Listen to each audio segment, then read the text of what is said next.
Easter attack அப்புறம் எவ்வளவு கஷ்டப்பட்டோம். தலையில துணியை கூட போட்டுட்டு போக முடியாது, முகத்தை மூட முடியாது, எவ்வளவு பிரச்சனை. இன்றைக்கு அகீமும் ரிஷாடும் சேர்ந்து எத்தனை வருடமாக எத்தனை அரசாங்கத்தில் இருந்தாங்க. உங்களுக்கு நல்லா நினைவுகிறீங்க, ஸ்ரீலங்கா முஸ்லிம் பிரஸை திறந்து கலாய்ச்சி பேசியிருந்தாரு அசாத் சாலி அவர்கள். நாட்டில் ஒரு பிரச்சனை இருக்க போல அந்த பிரச்சனைக்கு தீர்வு கொடுக்க தெரியாத எதிர்கட்சி தலைவர் என்ன மசருக்கிட்ட கேட்டானா. அந்த மாதிரியான டைம்ல மக்கள் எப்படி இதுவா கேட்டாங்க. ராஜபக்சேனுடைய குடும்பம் அழிஞ்சு போகணும்னு இது பண்ணாங்க. கடைசியில் அப்படி நடந்துச்சா இல்லையா? இப்ப சில பேஸ்புக் பைத்தியங்கள் இருக்கு, அவங்க என்ன பண்றாங்கன்னா, அடே பொட்டேனே செய்த பொட்டேனே பாருடா சனத்தை, இது போதுமா இன்னும் வேணுமா, இது போதுமா இன்னும் வேணுமா. அஸ்ஸலாமு அலைக்கும், வணக்கம், ஐபோவன், welcome to CGC talk show. This is me Fathima Rinosa. Ranil Wickremesinghe அவர்களுடைய தேர்தல் பிரசாரங்கள் இயலும் ஸ்ரீலங்கா அப்படிங்கிற நேம்ல வந்து நடந்து போயிட்டு இருக்கு. அண்மையில கிழக்கு மாகாணங்கள்ல வந்து இடம்பெற்றிருந்தது. இதுல வந்து பாராளுமன்ற உறுப்பினர் முஷரப் முதுநபீன் அவர்கள், இஷாக் ரஹ்மான் அவர்கள், மேல் மாகாணத்தினுடைய முன்னாள் ஆளுநர் அசாத் சாலி அவர்கள் உட்பட நிறைய பேர் கலந்துக்கிட்டு இருந்தாங்க. சம்மாந்துறையில் நடந்த கூட்டத்தை பற்றி தான் நாங்கள் இன்னைக்கு பார்க்க போகிறோம். நிறைய பேர் பேசியிருந்தாங்க. கிட்டத்தட்ட 3 மணித்தியாலத்துக்கு மேலே டியூரேஷன் அந்த கூட்டத்துடைய இது டைமிங். அப்போ நம்ம எல்லாத்தையும் எடுத்து பேச முடியாது. அதில் வந்து இது வரைக்குமே வந்து நம்ம எல்லாரும் பேசினதை பல சைட்லேருந்து கொடுத்துருக்கோம். ஆனால் அசாத் சாலி அவர்கள் வந்து பேசினது கொஞ்சம் நல்லா இருந்துச்சு. மக்கள் வந்து கேட்டுட்டு இருந்தாங்க. அசாத் சாலி அவர்கள் சொன்ன விஷயம் இப்படி தான், சுருக்கமாக சொல்லணும்னா அவர் பேசினதை தாண்டி 225 பேர் இருக்கா இல்லையா பாராளுமன்றத்தில், அதில் தலை உள்ளவன் யாருன்னு கேட்டால் நான் அன்னைக்கு சொல்லுவேன் இன்னைக்கு சொல்லுவேன் ரணில் விக்ரமசிங்க தான் அப்படிங்கிற மாதிரி அவர் பேசியிருந்தார். சரி, அவர் என்னென்ன பேசியிருக்காரு அப்படிங்கிறத நம்ம ஃபுல்லாகவே பார்த்துடலாம். அண்ட் நல்லா இருக்கும். ரணில் விக்ரமசிங்க சப்போர்ட்டர்ஸாக நீங்கள் இருந்தீங்கன்னா, கேஸ் சிலிண்டர் சப்போர்ட்டர்ஸாக நீங்கள் இருந்தீங்கன்னா கண்டிப்பாக அந்த வீடியோவை பாருங்க. சம்மாந்துறையில் அன்னைக்கு நடந்த கூட்டம் இருக்கு இல்லையா, ஒரு கிரவுண்டில் தான் நடந்துச்சு. அந்த கூட்டத்தில் இருந்துட்டு அசாத் சாலி அவர்கள் ஸ்டார்டிங்கில் பேசினது என்னன்னா, இந்த கிரவுண்டுக்குன்னு ஒரு வரலாறு இருக்கு. நாடு வங்குரோத்தான டைமில் கேஸ் சிலிண்டர் எடுக்கிறதுக்காக இந்த கிரவுண்ட் ஃபுல்லாக ஆட்கள் வந்து நிறைஞ்சு இருந்துட்டு இருந்தாங்க. இன்னைக்கு எதுக்காக வந்து மக்கள் வந்திருக்காங்க, அதை கிடைச்ச சந்தோஷத்தில் வந்திருக்காங்க, நன்றி செலுத்தும் முகமாக இங்கே வந்திருக்காங்க அப்படிங்கிற மாதிரி பேசியிருந்தாரு. உங்களுக்கு தெரியும், இந்த நாடு பங்கோலத்தாவின் காலத்துல ஒரு கேஸ் டேங்க் எடுக்கிறதுக்கு போலின்ல இருந்த கிரவுண்ட் தான் இது. இப்ப கேஸ் தாராளமா இருக்கின்று நன்றி செலுத்துற ஒரு மைதானமாக மாறி இந்த நாட்டை பங்கோலத் பண்ணி இந்த நாட்டை இல்லாமக்கின ராஜபக்ச குடும்பம் இந்த முஸ்லிம்களுக்கு செஞ்ச அநியாயம் பச்சையா போட்டு பத்த வச்சு தான் செஞ்சாங்க. அந்த மாதிரியான டைம்ல மக்கள் எப்படி இதுவா கேட்டாங்க.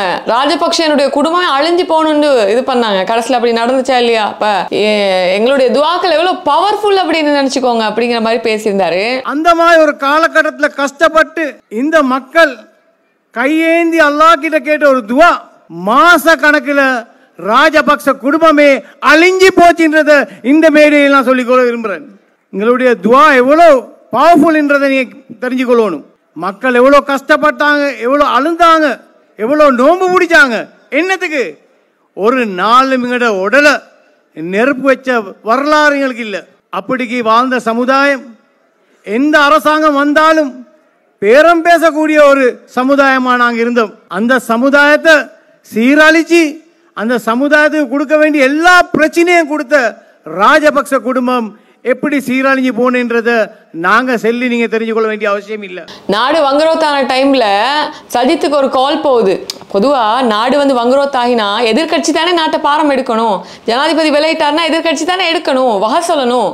சஜித்துக்கு கால் எடுத்தா சஜித் என்ன சொன்னாரு, நான் வந்து மத்திய வங்கியினுடைய ஆளுநரை வந்து பார்க்கணும்னு சொல்லிட்டு அலி சப்ரி அவர்கிட்ட சொன்னாரு. அலி சப்ரி தான் கால் எடுக்கிறாரு, வெளிவிவகார அமைச்சர். மத்திய வங்கி ஆளுநர் வந்து இவரை மீட் பண்ணி கதை நிகழ்ச்சி எல்லாத்தையும் விளங்கப்படுத்தினதுக்கு அப்புறமா அவர் கூட நம்மளுடைய கபீர் ஹாஷிம், எரான் விக்ரமரத்னா, ஹர்ஷடி சில்வா, இப்படி நிறைய பேர் வந்தாங்க சஜித் கூட. எல்லாம் பேசி முடிஞ்சு எல்லாம் சொல்லிட்டு வந்து அடுத்த நாள் கால் அடிச்சு கேட்க, அவர் எங்களுடைய தலைவர் சஜித் வந்து நாட்டை பாரம் எடுக்க மாட்டாருன்னு சொல்லிட்டாங்க அப்படிங்கிற மாதிரி கலாய்ச்சி பேசியிருந்தாரு அசாத் சாலி அவர்கள். பங்கோலத்தாவின நேரம் வளமையாக ஒரு அரசாங்கம் இருந்தா, அரசாங்கத்துக்கு பிரச்சனையோடு வந்துட்டா உடனடியாக கூப்பிடுற யாரு? எதிர்கட்சி தலைவர். எதிர்கட்சி தலைவரை கூப்பிட்டு சொல்றாங்க, இப்ப உங்களுக்கு எங்கட வெளிவிவகார அமைச்சர் வருவாரு, அலி சப்ரி தான் அந்த கால் எடுத்தாரு.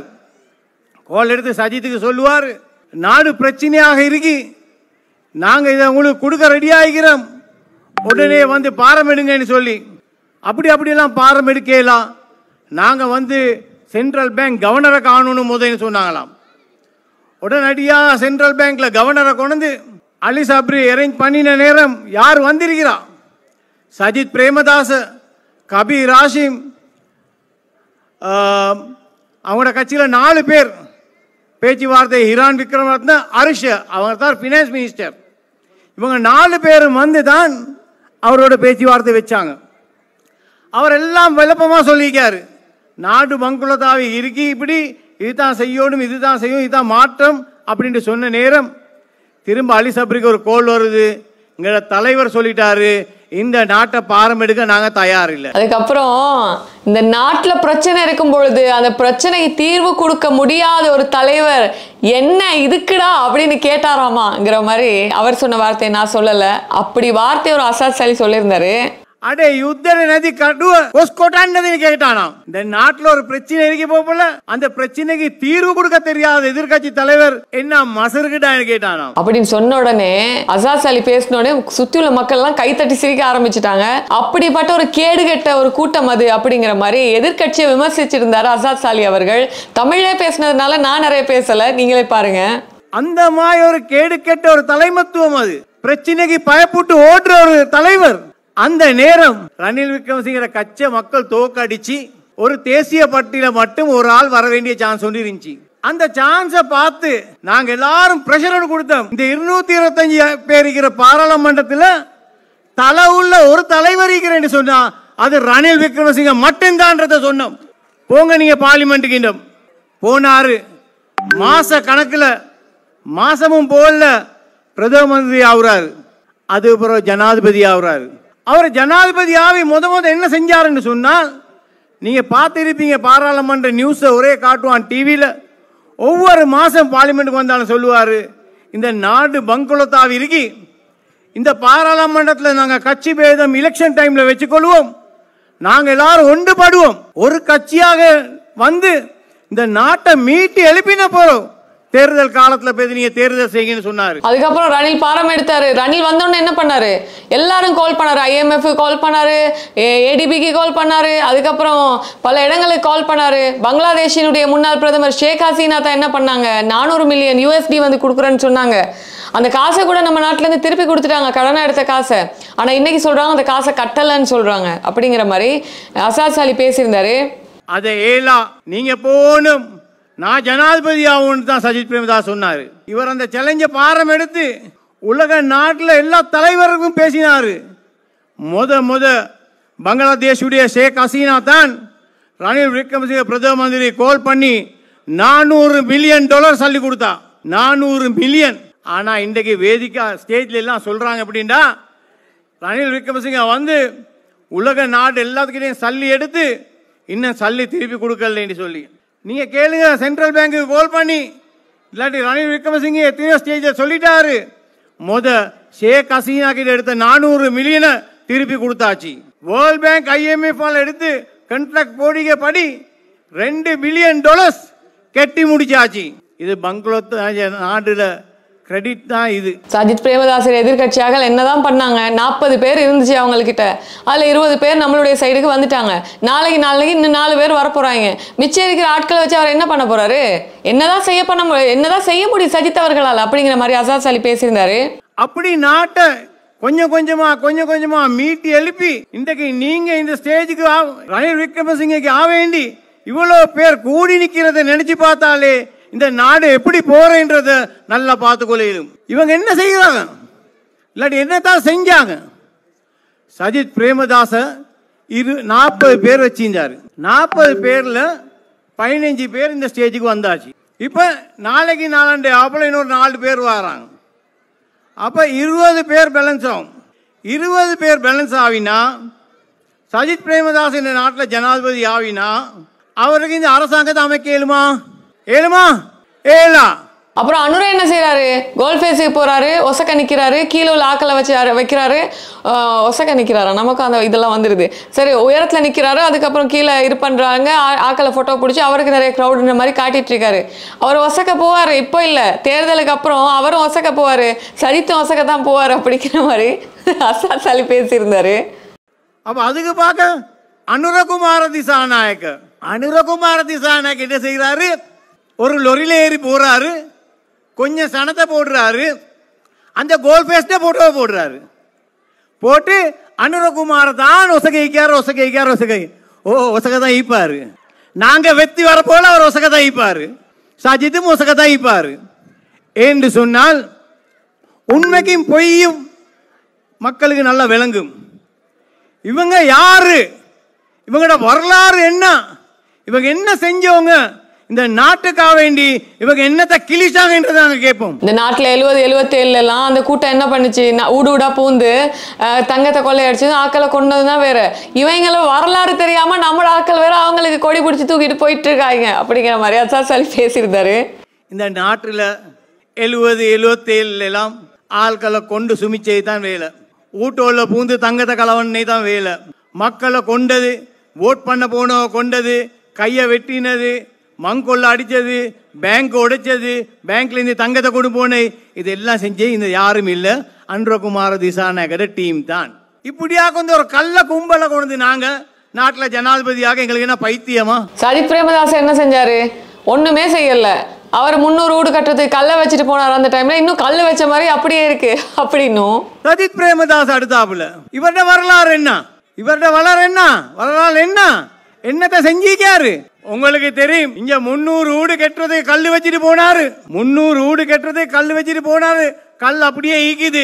சஜித் பிரேமதாஸ் எங்கேயோ பேத்தாரு. அதுக்கப்புறம் சஜித் என்ன பண்ணாரு, இந்த ஒவ்வொரு ஸ்கூலுக்கா போயிட்டு இந்த ஒயிட் போர்ட் கொடுக்கறத சக்வலன்னு சொன்னார். சக்வல திட்டத்தை தான் இவர் சொன்னாரு தெரியல, அதை வச்சுட்டு போனாரு. இப்போ திரும்ப பார்த்தா அதை எடுத்துட்டு போயிட்டாங்களாமா. தேர்தல் பிரசாரத்துக்கு தான் அதை கொண்டு வந்திருக்காங்களாமா. இவர் சஜித் என்னதை தான் செய்யறாரு அப்படிங்கிற மாதிரி இவர் கேட்டிருந்தாரு. அதே மாதிரி தான் தாருசலாம் ஸ்கூலுக்கு கொண்டு வந்து அந்த ஒயிட் போர்டு, அவரோட ஒயிட் போர்டு கொடுக்குற வேலை உண்டு எல்லா ஸ்கூலுக்கும். அது எங்கிட்டால வர சல்லின்னு இன்னும் வெளியே வரல. அந்த ஒயிட் போர்டை கொண்டு போட்டு அதை மறுவா கழட்டியும் பேத்தாச்சு. அப்ப இதுல உங்களுக்கு என்ன விளங்குது? புள்ளைகள படிப்புக்காக வேண்டி கொடுக்குற ஒயிட் போர்டு இல்லை, இது ஏந்த தேர்தல் பிரச்சாரத்துக்கு கொடுக்குற ஒயிட் போர்டுன்றது இன்றைக்கு எல்லாத்துக்கும் விளங்கியாச்சு. இந்த மாதிரி ஒரு நிலைமை தான் சஜித் பிரேமதாசர் நிலை. ரணில் விக்ரமசிங்க என்ன பண்ணாரு, தேசிய பட்டியல் மூலமாக வந்தாரு, ஒரே ஒரு ஆளா வந்தாரு, பிரதமர் ஆனாரு, இன்னைக்கு ஜனாதிபதியாக இருக்காரு. அது மட்டுமா, இன்னைக்கும் நான் சொல்றேன், அந்த 225 பேர்ல பாராளுமன்ற உறுப்பினர்கள்ல அவர் அடிச்சுக்கிறதுக்கு யாருமே கிடையாது அப்படிங்கிற மாதிரி அதான் சொல்லி பேசியிருந்தாங்க. ரணில் விக்ரமசிங்க தனியாக வந்து இந்த நாட்டில் வரலாறுல தரக்க ஒரு தேசிய பட்டியல ஒரு ஆள் வந்து இந்த நாட்டில் பிரதம மந்திரியாவி, இந்த நாட்டில் ஜனாதிபதியாவின ஒரே ஒரு மனிதன் எங்கட ஹிஸ்டரியிலே இல்லை, அது ரணில் விக்ரமசிங்க மட்டும்தான். வந்தது மட்டும் இல்லை, நான் அன்றைக்கும் சொன்னேன், இன்றைக்கும் சொல்றேன், 225 பேர் இருக்கிற பாராளுமன்றத்தில் அதை அடிக்கிறதுக்கு தலையொண்டே இல்லை. அந்த மாதிரி ஒரு செல்வாக்கு முழு உலகத்திலே IMFக்கு டெலிஃபோன் கோல்ல உடனே கோல் ஒன்று எடுத்து சென்னா சல்லி கொடுக்குற ஒரு தலைவரா மாறிக்காரு. எல்லாரும் சொல்றாங்க அவரால் முடியாதுன்னு சொல்லிட்டு. ஆனா எங்களுடைய தலைவர் வந்து மகுட வாசகம் என்ன சொல்லுது, புலுவாங் ஸ்ரீலங்கான்னு சொல்லுதுங்க, இயலும் ஸ்ரீலங்கா எங்களால முடியும்னு சொல்லுது அப்படிங்கிற மாதிரி பேசியிருந்தாரு. எல்லாரும் சேர்ந்து என்ன செய்யறாங்க, இவங்க எல்லாரும் ஏட்டபேன்னு சொல்லி கொண்டிருந்தாங்க. ஆனா எங்கட தலைவருடைய மேனிஃபெஸ்டோ என்ன சொல்லுது, புலுவாங் ஸ்ரீலங்கா, புலுவாங் ஸ்ரீலங்கா, புலுவாங் ஸ்ரீலங்கா. அப்படி සියලු දෙනාටම පුළුවන් ද බැරිද? පුළුවන් පුළුවන් පුළුවන් ஐதான் ஸ்ரீலங்கா. இந்த மாதிரி ஒரு நிலையில நாங்க இருந்து கொண்டு ஈஸ்டர் அட்டாக்கு அப்புறம் எவ்வளவு கஷ்டப்பட்டோம். தலையில துணியை கூட போட்டுட்டு போக முடியாது, முகத்தை மூட முடியாது, எவ்வளவு பிரச்சனை. ஆனா இந்த 2.5 வருஷமா நம்ம சந்தோஷமா இருக்கோமா இல்லையா? யாரால சந்தோஷமா இருக்கும்? அந்த நன்றியை மறந்துட்டீங்களா நீங்க அப்படிங்கிற மாதிரி அசாஸ் அலி கேட்டிருந்தாங்க. பாத்தீங்க எங்களுக்கு என்ன அநியாயம் நடந்துச்சு. முஸ்லிம்களுக்கு இந்த பாஸ்கு இறுதாக போகிறோம், ஒரு புடையை போட்டுக்கொண்டு போயிடலாம், தலையில் போட்டுக்கொண்டு போயிடலாம், என்ன பிரச்சனையெல்லாம் பண்ணினாங்க. இப்படியெல்லாம் கஷ்டப்பட்ட நாங்கள் இந்த ராஜபக்ச மாற துரத்தி ரணில் விக்ரமசிங்க பாரம் எடுத்த பொறவு இந்த 2.5 வருஷமா எவ்வளோ நிம்மதியாக நாங்கள் வாழ்கிறோம். எல்லா சமுதாயம் எவ்வளோ சந்தோஷமாக ஆகிக்கிறோம். ஆனால் ஒரு கஷ்டமான ஒரு விஷயம் என்னடா, இங்கட நாணமார் 2 பேரும் செய்தானோட 2 நாணாமார் இருக்காங்களே நம்மளுடைய ஆக்கள். 2 நாணாமார்ல என்ன பண்ணாங்கன்னா, இப்ப அவங்க அங்க போயிருக்காங்க. அதுல ஒருத்தன் வந்து காசை எடுத்துட்டு திரும்ப இங்கால வந்துட்டு அங்கால ஓடிட்டு போயிட்டான். யாரு ஹரிஷ் எம்பி சொன்னாரோ தெரியல. அந்த நாணாமார்னு சொன்னது ரிஷாட் அவர்களையும் ஹக்கீம் அவர்களையும் தான். இந்த நாணமார் 2 பேருமா கோலேன்னு ஒருத்தரும் இல்லை, கோலேலாம் இங்க எல்லாருமே இங்க ஒருத்தன் வந்துட்டு சல்லி எடுத்துக்கொண்டு ஓடி போய்த்தான் வருவாங்க. அதனால நாங்க கவலைப்பட வேண்டிய அவசியம் இல்லை. நேர்மை எங்கேக்கோ உண்மை எங்கேக்கோ அங்க மக்கள் கூடுவாங்க. என்னத பொய்ய சொன்னாலும் மக்களுக்கு சுயபுத்தி ஒன்று இருக்குது. இதை ரோசிக்கலும் இவங்களுக்கு என்ன செய்யலும் என்ன செய்யலாம் என்றது. ஹக்கீமும் ரிஷாடும் இத்தனை வருஷம் அரசியல் வந்து என்னத்தை தான் பண்ணாங்க அப்படின்னு சொல்லிட்டு அவர் ஒரு கதை சொல்லியிருந்தாரு. இன்றைக்கு ஹக்கீமும் ரிஷாடும் சேர்ந்து எத்தனை வருடமாக எத்தனை அரசாங்கத்தில் இருந்தாங்க. உங்களுக்கு நல்லா நினைவுகிறீங்க, ஸ்ரீலங்கா முஸ்லீம் காங்கிரஸை தொடர்ந்து ஒரே ஒரு பாராளுமன்ற உறுப்பினராக வந்தார் MHM அஷ்ரப். இது வரலாறு, ஒரு கதை, யாரும் மறக்க கூடாத ஒரு கதை. அந்த நேரத்தில் சந்திரிகா குமாரதுங்கயோட ஒரு ஒப்பந்தம் பண்றாரு. ஏண்ட சப்போர்ட் உங்களுக்கு தான் சொல்லி சந்திரிகா வெத்தி ஒரு சீட்ல தான் வெத்திருக்கி. அந்த ஒரு சீட்ல வெத்தி அந்த அஷ்ரஃபுக்கு நாங்க கால் பண்றோம். டிபி விஜயதுங்க ஜனாதிபதி சொல்லி நாங்க கால் பண்றோம் அஷ்ரஃபுக்கு அம்பாறைக்கு வீட்டில் வைக்காரு. உங்களுக்கு ஒரு ஹெலிகாப்டர் அனுப்புறோம், உடனே நீங்க வாங்கன்னு சொல்லி. அஷ்ரஃப் அவர்கள் வந்து கொடுத்த வாக்குறுதியை வந்து காப்பாற்றக்கூடியவர். இவங்கெல்லாம் அப்படியா மாறுறவங்க அப்படிங்கிற மாதிரி அந்த கதையை சொல்லியிருந்தாரு. அப்ப எங்க அனுப்பணும்னு சொன்னாரு. அந்த இடத்துக்கு நாங்க ஹெலிகாப்டர் அனுப்பினோம். ரத்மலான ஏர்போர்ட்டுக்கு நானும் ஒரு கசினோ வியாபாரி ஒருத்தன் என்னை பொறுத்தால வந்தான். நாங்க 2 பேரும் பேத்து நிக்கிறோம் ஜனாதிபதி விஜயதுங்க கார்ல. அஷ்ரப் சார் வந்தாரு, இறங்கினாரு, சலாம் சொன்னாரு, கையை தந்தாரு. அவருக்கு 21 கார் வந்து இஞ்சி அவரை கொண்டு போறது. அந்த கார்ல ஏறினாரு. அப்ப நாங்க போய் பேசினோம், விஜயதுங்க ஜனாதிபதிக்கு உங்களுக்கு கொஞ்சம் காணணுமாம்.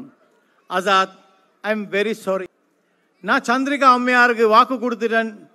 ஏண்ட வாக்காளர் தான் இந்த அரசாங்கம் அமைக்கிறேன் சொன்னா நிச்சயமாக முஸ்லிம் என்ற முறையில் நான் கொடுத்த வாக்கை காப்பாற்றணும். நான் சந்திரிகாவுக்கு தான் என்னுடைய ஆதரவை கொடுப்பேன். கார்ல ஏறி போன ஒரு தலைமத்துவம். ஆனா இன்றைக்கு அந்த இன்னைக்குள்ள தலைமைத்துவம் எல்லாம் அப்படியே இருக்காங்க. சரத் பொன்சேகா எங்க இருக்கானோ அங்கதான் இவங்க எல்லாம் இருக்காங்க.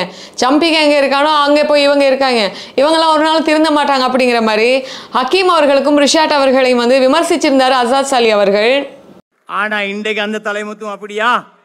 எங்க சரத் பொன்சேகா ஈகிறானோ அங்கதான் ஈகிறாங்க இவங்க எல்லாரும். எங்க பாட்லி சம்பிகா ஈகிறானோ அங்கதான் ஈகிறாங்க இவங்க. பாட்லி சம்பிகா தாரு இந்த ஏழை எளிய மக்களுடைய சுனாமியால பாதிக்கப்பட்ட மக்களுடைய 500 வீடு சவுதியால கெட்டி தந்த வீட்ட எத்தனை வருடமாக கொடுக்க விடாம கோர்ட்ல போய் வழக்கு போட்ட பாட்லி சம்பிகையோட தான் இன்றைக்கு சஜித் பிரேமதாசையும் ஹக்கீமும் ரிஷாடும் இருந்து ஓடிக்கிறாங்க. இவங்க நினைச்சிட்டு இருக்காங்க சஜித் வந்து வெத்திருவாருன்னு சொல்லிட்டு. இவன் எத்தனை தடவை வந்து போட்ட கேண்டிடேட்ஸ் எல்லாம் தோத்து போயிருக்காங்க. திரும்ப சஜித்துக்கு பின்னுக்கால போயிட்டு இருக்காங்க இவங்க 2 பேரும். அதாவது சேவை செய்யணும்னா நம்ம என்ன பண்ணணும் அப்படிங்கிற மாதிரி ஒரு விஷயத்த சொல்லியிருந்தார் அசாத் சாலி அவர்கள். இவங்களுக்கு செல்லும் சம்பிகை ஏற்கனவே சஜித்தை விட்டு பேத்துட்டாரு. நாங்க நிக்கா நீங்க சம்பிகை எடுக்க கூடாதுன்னு சொல்லலுமா ஏலவா? ஆனா சொல்லல. ஏன்? இவங்களுக்கு ஒன்றும் பதவி. இவங்க நினைக்கிறாங்க சஜித் வெத்திடுவாருன்னு சொல்லி. எத்தனை தரக்க இவங்க போட்ட கேண்டிடேட் மாதிரி தோத்திருக்கிறாங்க. அமைச்சு பதவி இல்லாம இருந்தீங்க. போன தரக்கம் சஜித்துக்கு தானே வாழ பிடிச்சிங்க. போன தரக்கம் சஜித்தை வெளில வைக்கத்தான் ட்ரை பண்ணீங்க, தோத்தாரு. சஜித் தோத்து தான் இப்ப நீங்க சஜித்தோட ஈண்டிங்க. மற்றவங்க பார்த்தாங்க எங்களோட உம்மத்துக்கு என்ன சரி சேவையை செய்யணும்னு சொன்னால் அது ரணில் விக்ரமசிங்க ராஜபக்சே இல்ல, ரணில் விக்ரமசிங்க கேபினெட்ல நாங்க போய் இருப்போம்ன்ற தீர்மானத்தை தான் எடுத்தாங்க. அதுல தான் இருக்கிறாங்க. அதுல இருந்து தான் உங்களுக்கு என்ன செய்யலுமோ செஞ்சு கொண்டிருக்கிறாங்க. எங்களுக்கு எந்த ஒரு பதவியும் இல்லாம முஸ்லிம்களுடைய கோரிக்கை அவர் வந்த சீருக்கு 14 கோரிக்கை வச்சேன். உடனே வர சொன்னாரு. இங்க முஸ்லிம் பிரதிநிதித்துவத்தை கொண்டு போனேன், ஜமியத்துல் உலமாவை கொண்டு போனேன். எல்லாரும் ஒன்றுக்கு இருந்து பேசினோம். அந்த 14 விஷயத்திலையும் 12 விஷயங்களை முடிச்சு தந்த ஒரு தலைவர் தான் ரணில் விக்ரமசிங்கே என்றதை நான் இந்த இடத்துல குறிச்சுக்கொள்றேன். சில ஃபேஸ்புக் பைத்தியங்கள் இருக்கு. அவங்க என்ன பண்றாங்கன்னா இந்த ரணில் விக்ரமசிங்கே அவர்கள் சார்பாக நடக்கக்கூடிய கூட்டங்கள் அறவாசி போட்டோ வீடியோஸ் எடுத்து போட்டு அதை எடிட் பண்ணி இந்த கூட்டத்துக்கு இவ்வளவுதான் வந்திருக்காங்க அப்படிங்கிறத வந்து போட்டுட்டு இருக்காங்க. இவங்களுக்கு இதுதான் வேலை. இவங்கெல்லாம் வேற வேலை வெட்டி இல்லாதவங்க அப்படின்ற மாதிரி போட்டு இப்போ எடுத்து போடுங்களேன். இதுல யாராச்சும் ஒத்தந்தான் அந்த மாதிரி வேலை பார்க்குறவங்க இருப்பீங்க அப்படிங்கிற மாதிரி சொல்லியிருந்தாரு.